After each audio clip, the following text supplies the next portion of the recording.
से बजट को लेकर के चर्चाएं हो रही हैं। निश्चित तौर पर बजट में किस वर्ग को क्या मिलेगा ये एक बड़ा सवाल था, लेकिन अब जिस तरह से बजट सामने आया है निश्चित तौर पर ये बजट कई मायनों में महत्वपूर्ण है, कई राहत देने वाला, कई चीजें इसमें सस्ती भी हुई हैं, कई चीजों पे टैक्स में छूट भी दी गई है, सीनियर सिटीजन्स को बड़ी छूट दी गई है।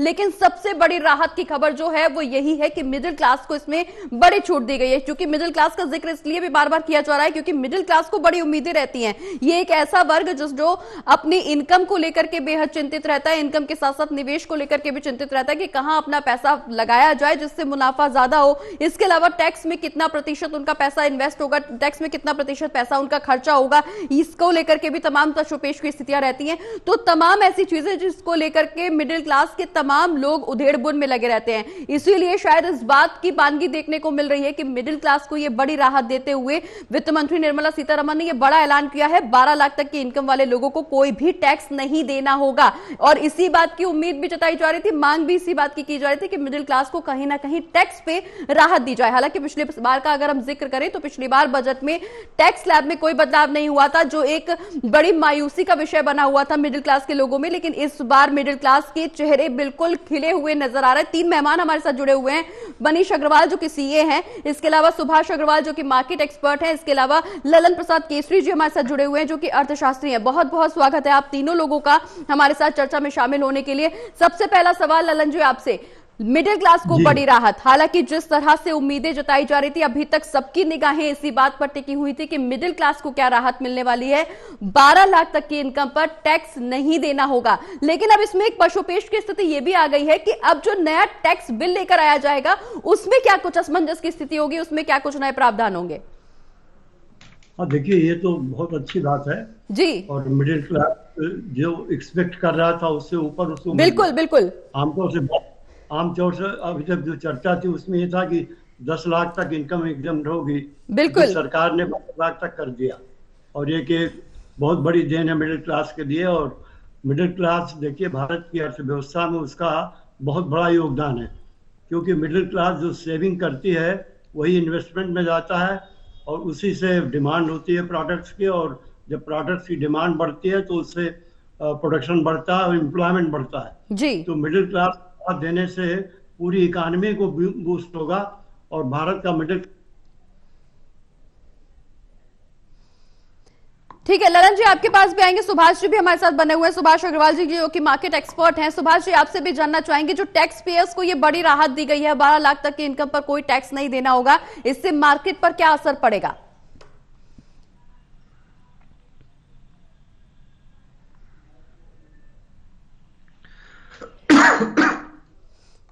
सुभाष जी आवाज मिल पा रही है आपको हमारी?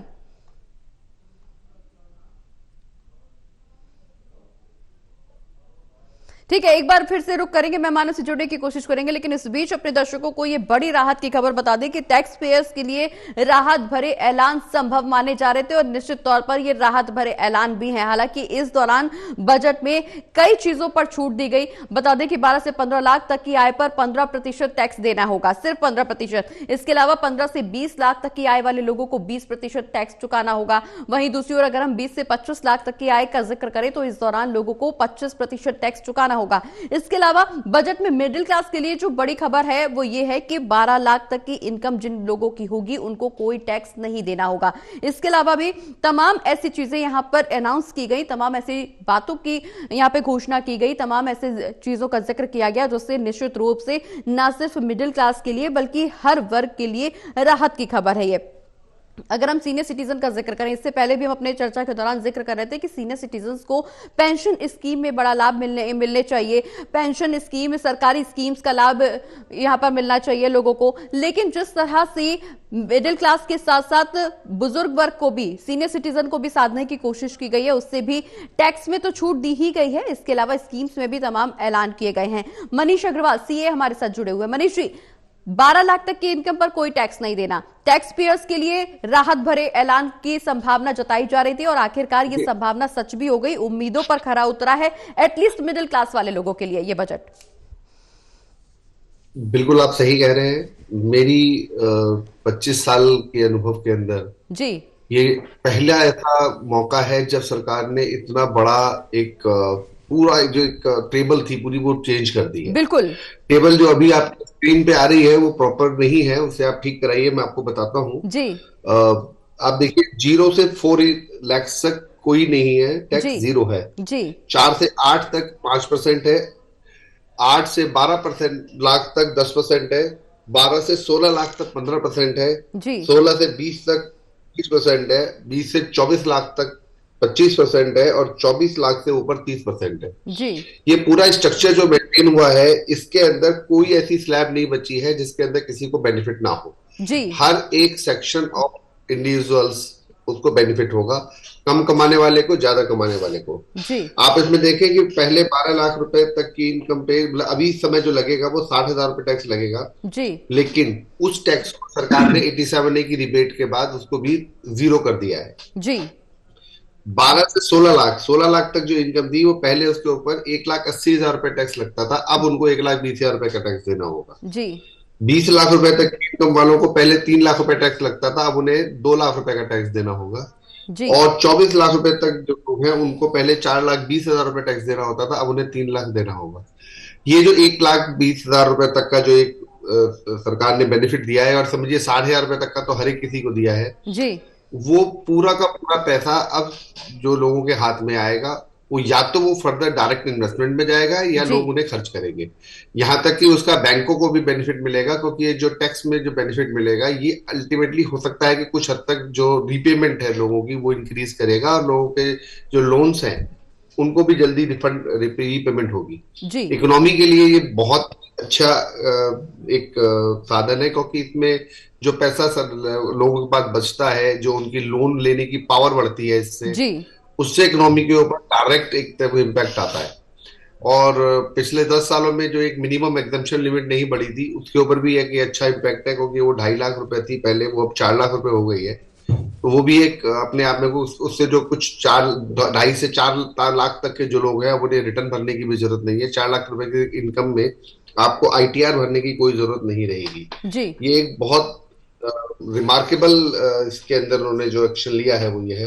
जी इसके अलावा आप जैसे वित्त मंत्री जी ने अनाउंस किया है कि नया टैक्स बिल लाएंगे, जी जिसमें वो चैप्टर भी रिलीज करेंगे और इसमें लैंग्वेज भी सिंपल करेंगे। मैं आपको अपने अनुभव से बताता हूँ कि जो इनकम टैक्स एक्ट है उसको किसी भी साधारण व्यक्ति के लिए पढ़ना बहुत मुश्किल है। जी जब भी कोई ऐसी स्थिति पैदा होती है, मैं जानता हूँ कि हमारे को भी उसको 4 बार पढ़ना पड़ता है, तब बिल्कुल जाके हम उसे समझ पाते हैं कि वो, बिल्कुल क्योंकि वो बहुत पैसिव स्टाइल में और बहुत घुमा के लिखा जाता है। जी लेकिन अगर आप GST लॉ पढ़ेंगे तो वो एकदम सिंपल लैंग्वेज में लिखा हुआ लॉ है, जिसको कोई भी व्यक्ति आसानी से समझ सकता है। जी टैक्स में डिस्प्यूट होना एक अलग बात है, लेकिन टैक्स को समझ पाना एक अलग बात है। बिल्कुल मुझे लगता है अब जो नया टैक्स बिल आने वाला है वो बहुत ही सिंपल लैंग्वेज में आएगा, जो कोई भी साधारण व्यक्ति उसे समझ सके, क्योंकि टैक्स आज एक ऐसी चीज है जो हर व्यक्ति के जीवन को लगातार इम्पैक्ट करती है। जी एक छोटे से आदमी से लेकर और एक 80-85 साल के बूढ़े तक सभी को उससे गुजरना होता है। जी इसलिए टैक्स जो नया आएगा, अगर वो रिड्यूस चैप्टर और रिड्यूस कॉम्प्लिकेशंस के साथ आएगा तो उसका बहुत बहुत स्वागत है।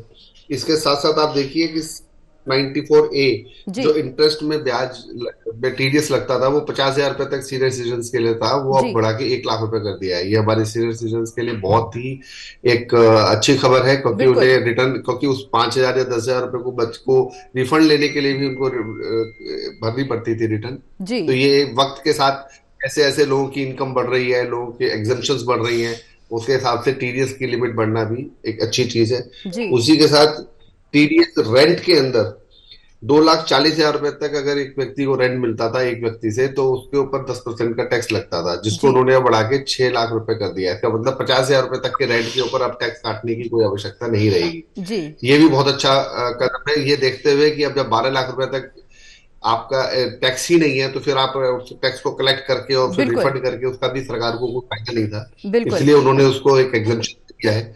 ये सारे कदम बहुत अच्छे हैं। कुछ डिक्रिमिनलाइजेशन भी हुआ है, TCS के अंदर जो रिटर्न फाइलिंग की डेट तक अगर आप टैक्स पे कर देते हैं, जी ये बिजनेस के लिए है, वैसे इसमें जनरल पब्लिक इन्वॉल्व नहीं है, जी लेकिन ये एक बहुत अच्छा कदम है, क्योंकि एक दो दिन की देरी होना किसी के लिए भी किसी वजह से कोई बहुत बड़ी चीज नहीं होती है। बिल्कुल।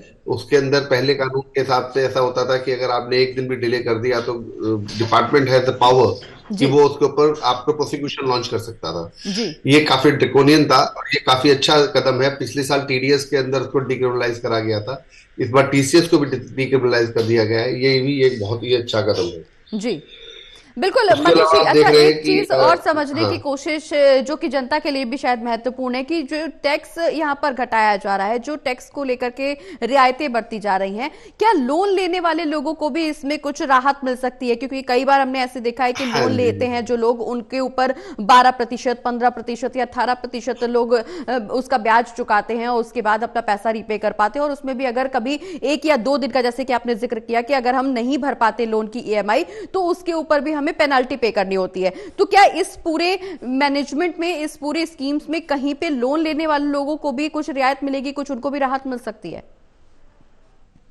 नहीं, जो आप कह रहे हैं वो रियायत तो नहीं है, क्योंकि जो डिले होगा उसके ऊपर पेनल्टी का जो जो मैटर होता है वो बैंक और कस्टमर के तो बीच क्या का होता है, उसमें परसेंटेज में भी सरकार कुछ कुछ नहीं डिक्रीमेंट हो करती। सकता है?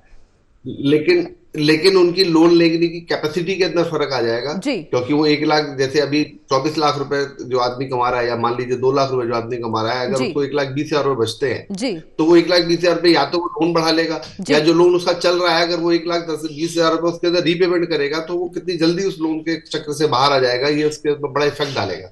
जो जो बैंक की लोन बुक है उसकी क्वालिटी भी इंप्रूव होने के पूरे इसमें आसार हैं। बिल्कुल मनीष जी, लेकिन एक चीज और यहाँ पे समझने वाली है कि जो 12 लाख से 16 लाख तक की आय पर जो 15% टैक्स है, इसके अलावा जो टैक्स के अलग अलग स्लॉट्स लागू किए गए हैं, उससे भी लोगों को राहत मिलेगी। निश्चित तौर पर ये कहीं ना कहीं राहत के लिए तो पूरी पॉलिसी लेकर के आए हैं, लेकिन इससे जो और लोग हैं उनको कितना फायदा, मार्केट, पूरे मार्केट पे कितना असर होगा? क्योंकि जिस तरह से हम जिक्र कर रहे थे कि पीएम मोदी का विजन विकसित भारत को लेकर के, निश्चित तौर पर निवेश और इसके साथ साथ हमारी आय दोनों पे प्रभाव पड़ेगा। क्या अगर हम इस दौरान इस टैक्स स्लैब को देखें, जितना इसमें परिवर्तन किया गया है, तो मध्यम वर्गीय लोगों के लिए तो बिल्कुल राहत की बात है, और लोगों के लिए इसमें क्या कुछ अच्छा देखने को हम देख सकते हैं? पहले अच्छे पे चर्चा करते हैं, उसके बाद देखेंगे कि इसमें खामियां क्या हैं। खामियां तो इस स्लैब में कोई है ही नहीं, नहीं, मैं क्योंकि इसमें ओवरऑल ऐसा कोई बजट की बात, सेक्टर छोड़ा ओवरऑल नहीं गया है। बजट की बात कर रही हूँ, क्योंकि जनरली बजट में क्या होता था, सिर्फ टैक्स स्लैब के अलावा और भी ऐसी चीजों का जिक्र किया गया है जिसको लेकर के जो लागू की गई हैं, और भी कई ऐसी योजनाएं जो लागू की, कई ऐसी घोषणाएं जो लागू की गई हैं, उसमें निश्चित तौर पर कुछ ना कुछ तो ऐसा जरूर होगा जिसको लेकर के अभी ऑपोजिशन की तरफ से भी और लोगों की तरफ से भी इसमें भी टिप्पणी आएगी, तो उसका भी जिक्र करेंगे। लेकिन अभी सिर्फ टैक्स स्लैब की बात कर रहे हैं। निश्चित तौर पर यह पूरी तरीके से अच्छा ही अच्छा देखने को मिल रहा है। मैं यही बता रहा हूँ कि ये टैक्स स्लैब के अंदर जो सबसे अच्छी खास बात ये है कि उन्होंने किसी एक पर्टिकुलर सेक्टर को टारगेट या सेक्शन को टारगेट नहीं किया है। जी पहले ज्यादातर क्या हो रहा था कई सालों से कि वो जो मिनिमम अमाउंट है वो वहां तक दे के छोड़ देते थे, तो जो हायर स्लैब से उनके ऊपर कोई इम्पैक्ट नहीं आ रहा था। जी जो नीचे के लोग थे उनको बंद कर लेते, उनको बेनिफिट मिलता था, लेकिन जो थोड़ा सा ज्यादा इनकम कमाते हैं उनके ऊपर नहीं होता था। अब इसमें ये एक धारणा भी है कि जहां पे 1 लाख रुपया आदमी कमाता है तो पहले ये धारणा होती थी कि लखपति है, लेकिन आज अगर आप देखेंगे तो 1 लाख रुपए कोई बहुत बड़ी चीज नहीं है। लोगों के घरों के खर्चे जिस हिसाब से चल रहे हैं, जी लोगों के खर्चे जिस हिसाब से चल रहे हैं, उसमें 1 लाख रुपए कोई बहुत बड़ी रकम नहीं है जी आज जिसको टैक्स स्लैब में लेकर आए। जी इसलिए सरकार ने जो ये डिसीजन लिया है कि 1 लाख रुपए तक की इनकम के लोगों को एग्जेम्प्ट कर दिया है, ये ही बहुत अच्छी चीज है। उसके साथ साथ ये जो बेनिफिट है ये डाउन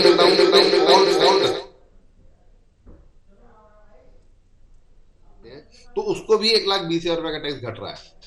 तो ये जो अक्रॉस द बोर्ड एक टैक्स घटाया गया है जी उसका फैक्ट बहुत ज्यादा मिलेगा, लेकिन डेफिनेटली जो मिडिल क्लास है, जो 2, 2.5, 3 लाख रुपए महीने तक की आमदनी वाले लोग हैं, उनको इस चीज का डायरेक्ट इफेक्ट महसूस होगा, क्योंकि 3 लाख रुपए भी अगर कोई आदमी मान लीजिए महीने के कमाता है तो उसको भी 4% की रफली बचत हो जाएगी।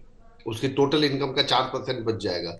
24 लाख पे की आमदनी पे 1,20,000 का मतलब है लगभग 5% आपका बचाव हो गया बिल्कुल आपकी इनकम का। बिल्कुल और ये बहुत बड़ी रकम होती है। मिडिल क्लास के लिए जो एक एक रुपए का बिल्कुल, निश्चित रूप से ये बहुत बड़ी खबर भी है और बहुत राहत की खबर भी है। इस बार का बजट निश्चित तौर पर मिडिल क्लास के लिए, जो टैक्स पेयर्स हैं, उनके लिए बड़ी राहत लेकर के आया है। ललन जी हमारे साथ जुड़े हुए हैं, ललन प्रसाद केसरी जी जो कि अर्थशास्त्री हैं, उनका भी रुख कर लेंगे। ललन जी, जिस तरह से मिडिल क्लास को लेकर के तमाम उम्मीदें थी, मिडिल क्लास एक बहुत बड़ा और भारी आबादी वाला वर्ग जो भारत में एक अहमियत रखता है और अहम रोल भारत की अर्थव्यवस्था को मजबूत करने में भी रखता है, ऐसे में टैक्स पेयर्स को ये बड़ी राहत दी गई है। 12 लाख तक की इनकम पर कोई टैक्स नहीं और उसके बाद अलग अलग टैक्स स्लैब्स बनाए गए हैं जिसमें भी राहत का ऐलान किया गया है।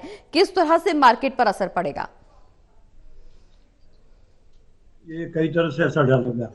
एक तो ये कि इससे कंजम्पशन बढ़ेगा जी, क्योंकि लोगों के हाथ में पैसा ज्यादा आएगा, जी, लोग खर्च भी करेंगे और इन्वेस्ट भी करेंगे। बिल्कुल, दोनों ओर से इकॉनमी को फायदा होगा। बिल्कुल, तो मात्र लग्जरी गुड्स ही नहीं, आम गुड्स की भी बिक्री बढ़ेगी।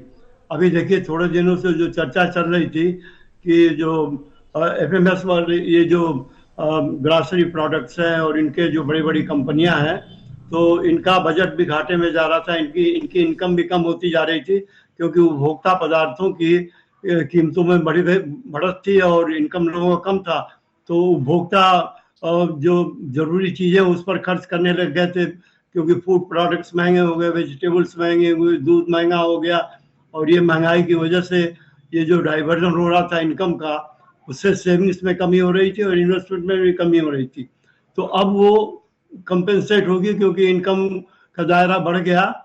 एग्जम्पशन मिलने से लोगों के हाथ में पैसा रहेगा तो लोग उसको खर्च करेंगे या फिर इन्वेस्ट करेंगे या खर्च भी करेंगे, इन्वेस्ट भी करेंगे जी, तो इससे इकॉनमी को दोनों ओर से फायदा होगा। बिल्कुल, दूसरी बात यह कि इसमें इनकम टैक्स की बातें हम नहीं है इस बजट में जी, कुछ और बहुत महत्वपूर्ण बातें हुई हैं। जी, जैसे इस वक्त ये एआई का जमाना आ गया है, जी, आर्टिफिशियल इंटेलिजेंस या कृत्रिम जी, जो बुद्धि का प्रचार हो रहा है और जिसकी वजह से सारी इंडस्ट्री के ऊपर इम्पैक्ट पड़ने वाला है, जो कुछ हद तक लाभप्रद भी होगा और कुछ हानिप्रद भी होगा, जी, लेकिन इससे व्यापार को और इंडस्ट्री को बहुत बड़ा लाभ होने जा रहा है। जी, तो उसके लिए जो 3 एक्सेलेंस सेंटर्स गवर्नमेंट ने अनाउंस किए हैं एआई के लिए, जी, और इस तरह स्किल डेवलपमेंट के लिए भी एक्सेलेंस सेंटर्स की बात हुई है, जी, और ये अटल लैब्स की बात हुई है और इन सब के लिए काफी अच्छा एलोकेशन सरकार ने किया है। जी, तो ये मैं समझता हूं कि अर्थव्यवस्था को आगे से तेजी से बढ़ाने के लिए होगा। देखिए, जो चाइना ने डीप सीक की बात की है, डीप सीक का जो इन्वेंशन कर दिया है, तो उससे सारी दुनिया में हल्का मच गया है जी। अब उसके काट निकालने के लिए हमारी सरकार ने मिनरल मिशन बनाया है जी, जो क्रिटिकल माइंस और मिनरल्स हैं, उनके ऊपर सरकार बहुत बड़ी रकम खर्च करने जा रही है ताकि जो क्रिटिकल मिनरल्स सेमीकंडक्टर के लिए और कंप्यूटर्स के लिए और इलेक्ट्रिक व्हीकल्स के लिए, अदर चीजों के लिए, तो इनका देश के अंदर उत्पादन अधिक से अधिक हो सके और जो देश के सोर्सेज हैं, मिनरल्स हैं, उनका उपयोग अच्छी तरह हो सके, तो उसके लिए इस तरह के मिशन स्थापित करना और इस तरह के सेंटर बनाना मैं सोचता हूँ इकोनॉमी के लिए बहुत अच्छी चीज है। अच्छा, दूसरी बात और आप देखेंगे कि जो हमारे स्टार्टअप्स हैं, इनकी जो लिमिट थी वो 10 करोड़ की कर दी गई है जी। और क्रेडिट कार्ड, एसएमएस की जो मिडिल